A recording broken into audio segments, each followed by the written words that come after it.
Shalom, Israel. This is Bishop Nathaniel. The Israelites have been scattered across the four corners of the earth, as prophesied in Deuteronomy, the 28th chapter. Here at Israel United in Christ, we need your help to recover the remnant of our people, teach them the gospel. Please help us, support us, and join or donate to the Booster Club today. Shalom.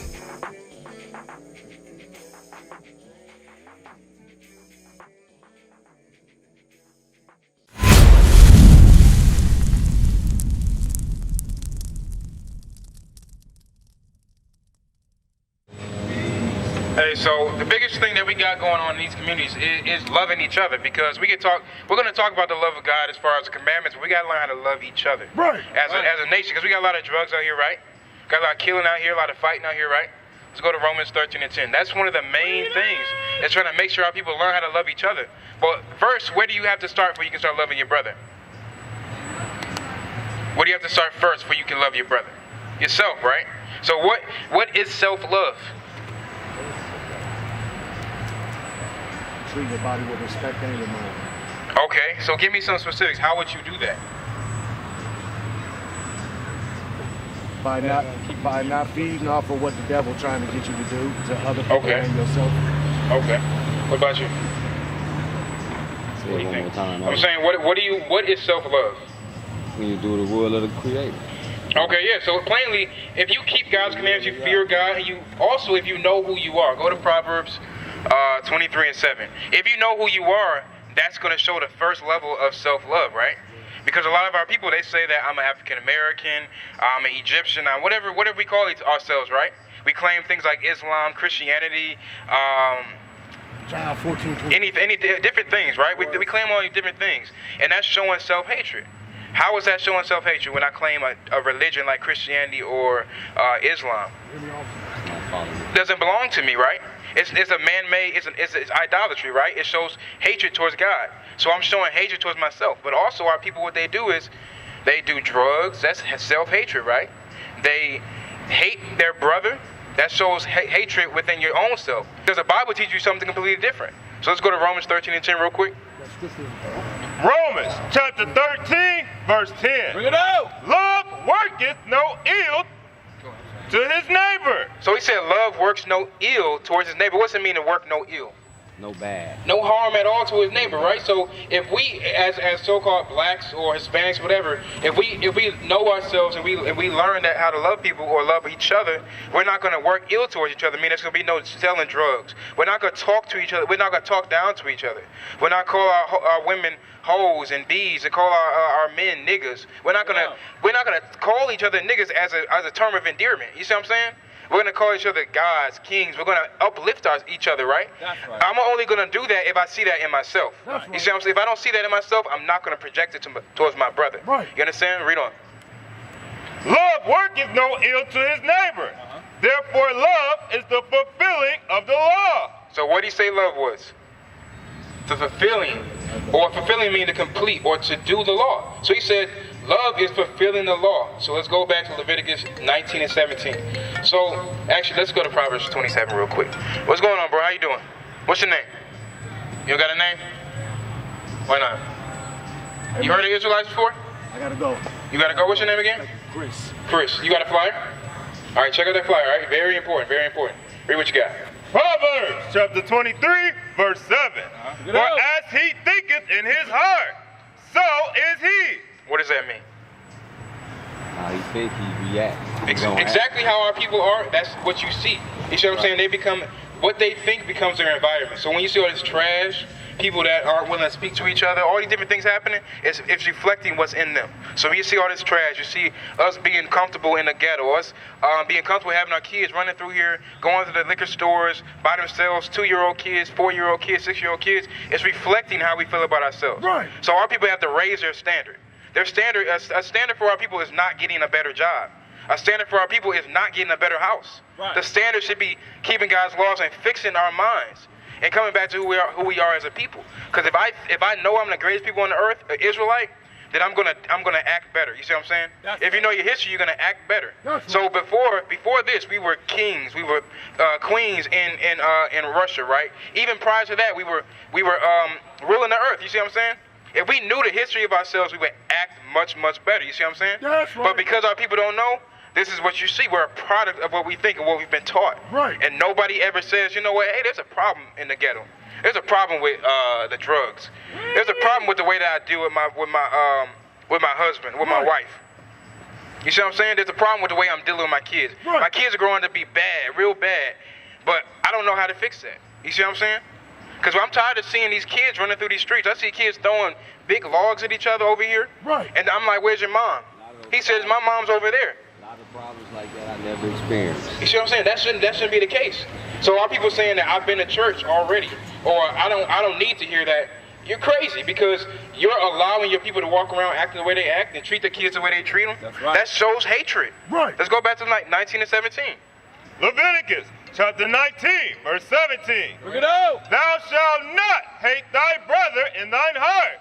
Thou shalt in anywise rebuke thy neighbor. So God is saying loving your brother is correcting them. So when I see somebody's running around with their kids, running through the streets with the diaper hanging out by themselves, I need to go talk to the parent. Hey, this is what's going on. You're going to have to correct that, because your kids can get hit by a car, might get shot, might get hurt out here, right? Might get kidnapped, right? That's love, but nobody says anything. People just keep their mouths closed and say, it's not my business, I'm not in it.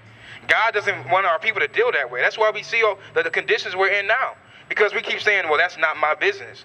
Well, you're my business, he's my business, everybody out here is my business. That's right. It's my job to come out here and teach my people how to do it the right way and come back to who they are.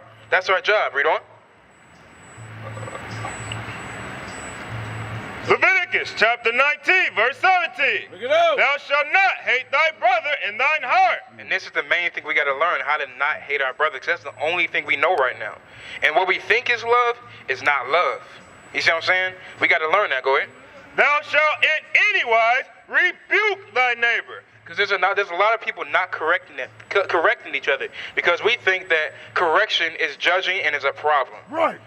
People need to be corrected. How do you expect to raise your kid without correcting them?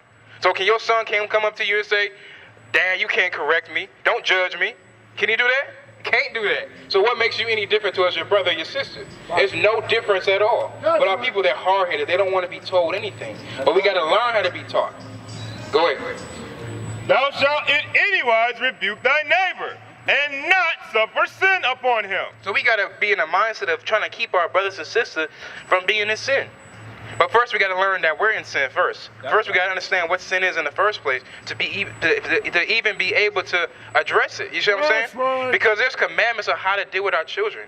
And the way they're running through the streets is not fulfilling the law at all. You see what I'm saying? Read on. Thou shalt not avenge, nor bear any grudge against the children of thy people. Now, the officer was bringing out earlier about all this hair and stuff and saying most likely it's probably because of a fight. You see what I'm saying? So a lot of times our people they're quick to fight and avenge and get revenge on things that people did, but they're not quick to correct each other. Nobody's quick to come out here and say, let's break this fight up. What are y'all fighting for? Why don't we talk about it? Nobody's quick to do that, but they want to argue.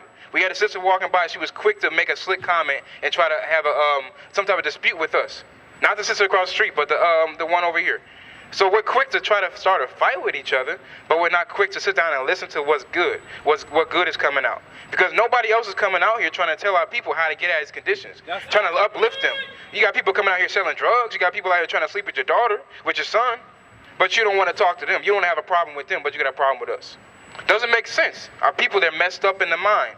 They're real messed up. Read on. Thou shalt not avenge, nor bear any grudge against the children of thy people, but thou shalt love thy neighbor as thyself. That's a hard thing to do. Even for people that understand who they are, it's hard for us to learn how to love our brother as we love ourselves. It's not something we've been taught. Even through slavery, we were taught how to hate each other. And that same slavery mentality that we had followed us to this very day. And nobody wants to address it. I don't care. At this point, I don't care about the white man killing us. I care about our people killing each other.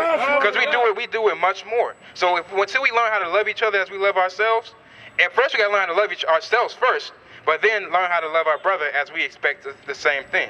That's right. So until we do that, I don't want to hear nothing about the police brutality. Because we're the biggest problem right now. Right. We can come out here and clean this up. We can come out here to clean up the communities. We can make that change. Because we always say, well, why don't we have them come out and fix our communities? Why don't you fix it yourself? Right. That's right. We can do that. Go ahead. Is there more? No, sir. Go to Romans chapter 3, verse 14. 3 verse 14. This is the main problem we have in our communities. You see people walk up and they say, I ask, what's your name? They just shake their head. You can't tell me your name? You can't even speak to me? Right. That shows hatred. Whether you believe it or not, or you say, I don't feel like talking. It's showing hatred, man. Yep. You see what I'm saying? We walk down the street, we can't even say hi to each other. But as soon as a white man come in the neighborhood, how you doing? They give him that weird smile. You see, we at least address them when they come in, right? But we see our brother, we see a nigga. So that's one problem about the way that we speak to each other. When I call my brother a nigga, there's something that comes behind that. There's a mindset that comes behind that. Bring You it see what out. I'm saying? So guess what? When I walk by you, I'm not gonna say nothing to you. When I have a grudge against you, I have no problem killing you. I have no problem stabbing you. I have no problem hurting you. I have no problem speaking ill of you. I have no problem speaking ill of your name because I think you a nigga, just like what I call you, what you call me. So we gotta change that. Go ahead. Romans chapter 3, verse 14. Bring it out. Whose mouth is full of cursing and bitterness. 15. Their feet are swift to shed blood. Destruction and misery are in their ways. So God says their feet are quick to shed blood. Our people are quick to hurt each other. What's the reason for that? What's the point? What's going to change for you to go kill your brother? You're doing nothing but making it hard on the woman that birthed that child, or the father that helped with that child. You see what I'm saying? Or to the family that loves that child. You see what I'm saying? So you're not doing nothing but making it harder. But the Lord knows His people. He said that we're quick to kill each other. We're quick to shed blood. Quick to fight. You see what I'm saying? We shouldn't be like that. Read verse 18. Verse 18. There is no fear of God before their eyes. Read. 18. That was 18. That was 18? Yeah, what the hell am I reading? Go ahead. Now we know that what things soever the law saith, it saith to them who are under the law. Chapter 3, verse 15. Their feet are swift to shed blood. Destruction and misery are in their ways. Right. And the way of peace have they not known. So our people have not known the way of peace. We think that marching is the way of peace. We think that coming together on many different ideas is peace. But peace is keeping the God's commandments. Go to Isaiah 26 and 3 real quick. And on top of that, the oppressors put us in these conditions, put us in the ghettos, in the projects. The whole point is to keep a frustrated nation of people together. And what's going to happen? There's going to become anger. Right. There's going to be frustration. There's going to be poverty. Nobody's going to be happy. So with that being said, we know these things are against us. We got to work together to get out of them. That's right. Go ahead. Isaiah chapter 26, verse 3. Thou wilt keep him in perfect peace. So the Lord said He will keep this man or woman in perfect peace. How? Whose mind is stayed on thee, because he trusteth in thee. So our people got to learn how to trust God, but also learn who the true God is, because this white man is not God, and this white man is not Christ. So once we learn who the true God is and who the true Messiah is, that's when we can start to get that peace and learn how to trust in the right person. Because trusting in the right person, go to Luke 1 and 68. This is what we should be trusting in. We should be trusting in the saving and the Savior of our people. That's right. We got to believe that we should be saved from the things that's going on to our people. But because we're not taught properly, we don't understand that. Go ahead. Luke chapter 1, verse 68. Blessed be the Lord God of Israel. Hey, brother with the kids, with the Michigan shirt, Jeremiah. Hey, brother, did you know that God was a God of Israel? He's seen us in Chicago. Oh, you saw us in Chicago? You saw us in Chicago? Yeah. What'd you think about that? I saw that little situation. It was nice though. I told my It was good. I told my dude about it earlier. Okay. So that was powerful. Bro. Right, that's called unity, right? Huh? That's unity, right? Yeah. That's what our people need. That's what these kids need to see. You show your kids? Yeah. That's something they need to see. Too, though. I gotta make a little move too, though. right, well, did you know that God was God of Israel? Yeah. You knew that, right? Yeah. Let's read on. Because remember, the Lord said that our people will be kept in perfect peace. Because right now, what you see around here is not peace. Your kids are not in peace. You're not in peace. Our minds are not in peace because our minds not set on God. Right, Our minds not set on Christ. Because Christ looks like this. He does not look like that. God does not look like that. You see what I'm saying? God looks like His Son. His Son looks like Him. So once we come back to understanding who we are and who our God is, that's when that peace becomes a reality. You understand? But let's read. This is something that we should have peace in. Go ahead. Luke chapter 1, verse 68. Blessed be the Lord God of Israel. So understand, God is only the God of Israel. He's not the God of every nation. He's not the God of your homeboy Bobby down the street. He's only the God of the Israelites. It's so-called blacks and Hispanics, and that's it. Go ahead. For He has visited and redeemed His people. So Christ is going to come back to visit and redeem our people. So all these struggles you see, one day, they're not going to be here because God's going to come and take our people. Go ahead. And hath raised up an horn of salvation for us in the house of His servant David. That's Christ. Go ahead.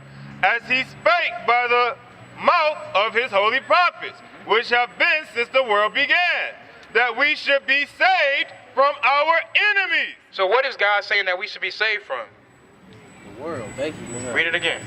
That we should be saved from our enemies. Bring it out. So what did we be saved from?